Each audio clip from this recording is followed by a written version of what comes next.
Hi, my name's Tom Herbert. I'm 5th generation baker.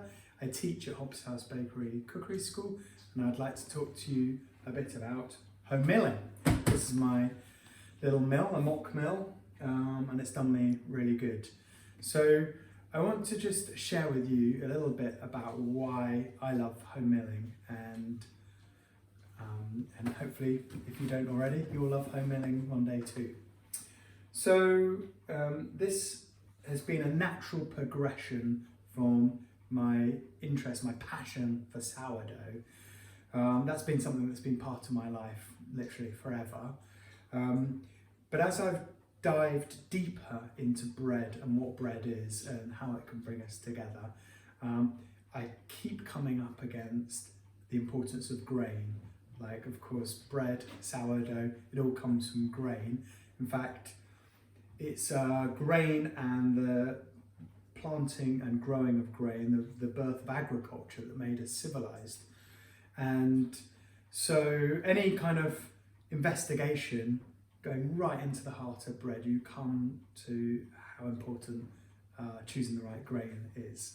And the absolute wonder of home milling is that you get to unpack nature's treasure chest, which is grains, and not just grains, spices, freshly milled, peas, pulses, beans, all manner of things can be freshly milled.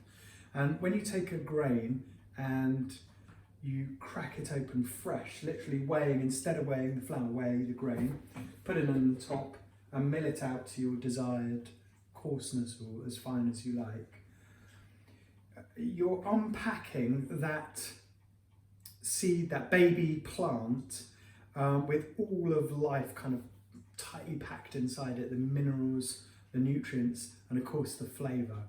And whenever we're eating anything else, it seems we always choose freshness, maybe with cheese and wines to one side for a minute. So why do we forget this when it comes to flour? Why is it not considered? Well, now it is. And for me, having only recently discovered this, I feel like someone who's been religiously eating mackerel all my life every Friday for the omega oils that are in it, only to find that that they've been taken out to preserve its freshness. That's not what I'm interested in. When I eat a mackerel, I want all of the flavour, all the goodness, and it's exactly the same with our bread. When you mill it fresh, all those essential oils, all that nuttiness is right there in the flour. And when you bake with it, it just tastes next level good. It can be, it's another thing to master and to become familiar with, but it's well worth an investigation. Let me just give you, you've had my fish example, let me give you another one. Consider freshly ground coffee. Up until maybe about 15 years ago, my gran was the only person I knew that ground her own coffee fresh, and it seemed like an eccentricity.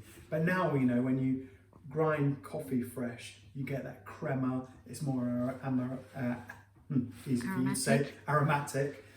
And so now if you go to a good coffee place, of course they always grind the coffee fresh. So how should it and why should it be different with our grain when you can mill your own fresh at home? Likewise, if you went into a pub and there was 2 pints for you, one had been there 3 weeks and one had been freshly poured, which would you choose? Of course you'd go for the fresh one. It's the same with bread. You want to unpack the grains as fresh as possible. Sourdough comes alive in a whole new, vital way. The flavours are incredible, and it puts you in control as the baker of what's in your bread. And of course, when you're going into sourdoughs and baking in this way, then of course you'll be interested in what you're actually eating and where it's come from. And when you source your own grain, you're starting and going another step in that journey. Now, when it comes to sourcing the grains that you can use, this is a very new thing. So in our society, over in Germany where this has come from, and in certain parts of America it's more developed as a way of grocery shopping to also get your grains. Now, it is possible to find them. Personally, I think there's nothing quite like befriending a farmer. Easier said than done, but it is possible. Getting involved with the harvest and getting your own grain. Then that sense of where your breads come from is even better and even richer than simply buying a bag of flour. The other reason why this way of baking is really rising in our consciousness and becoming more desirable is that we know for the last decade, maybe 2 decades, people have had problems eating bread. And it's, in my way of thinking, likely because of how refined a process it's become. It's become harder for us to digest. Not only that, but when you mill grain, if you take out all the goodness, the bran, the wheat germ, then what you're left with is something that does make stretchy dough and light and fluffy bread, but why take all the goodness out of it when that goodness could feed us instead of being sold off into the nutritional food industry or to animal feed? Better to get that whole goodness of the grain into your bread and enjoy the benefits and the flavour of that. So finding the grain, I guess as more of us move in this direction, there'll be ways of sharing grains and finding that more easily. You can buy it in health food shops and things, can't you? A few things. Can you say about that?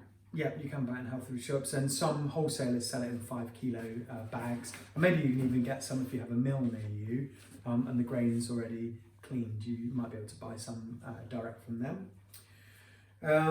If you're getting it straight out of the field, what I tend to do is, because it can have all sorts of muck on it, is I just get a tea towel, pour out 500 grams, however much I need to make my loaf, and just sift through it, taking out any bits with the big fibrous husk on the outside. Sometimes you get some other seeds and different grains that maybe you don't want in there. Stalks of straw. You can take them out, and that can be an opportunity for a bit of a mindful practice. It's quite relaxing, I find. And then you just mill it straight into the bowl and make your bread, your dough with that.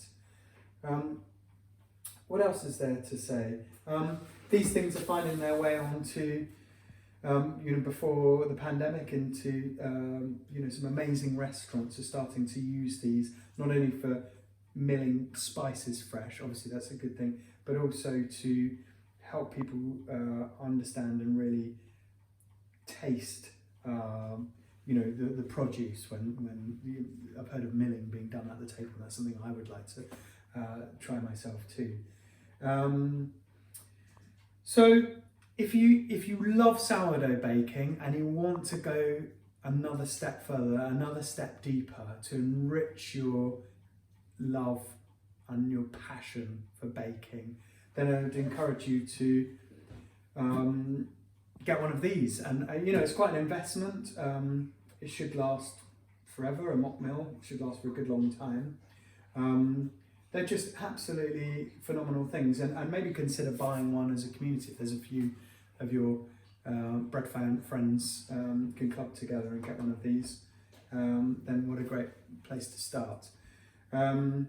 So if you've got any further questions, you can ask me directly on my Instagram, Tom_Herbert_, or on the group chat. Yeah, and can you just talk a tiny bit about how you adjust your recipe if you were going to bake from home grain? Right, so home milled.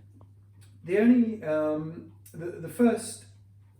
the couple of things just to notice, if you switch your recipe out for regular flour for freshly milled, one is, obviously, if this is coming out wholemeal, you can get sieves and sieve it out, but I don't really see there's much, you're taking some of the goodness out. So if you're taking a white sourdough recipe, you've been using white flour and replacing it with wholemeal that's freshly milled, you want to add about 10% extra water because the bran part is very hygroscopic. It absorbs more water than the white flour, and so you want to make a wetter dough.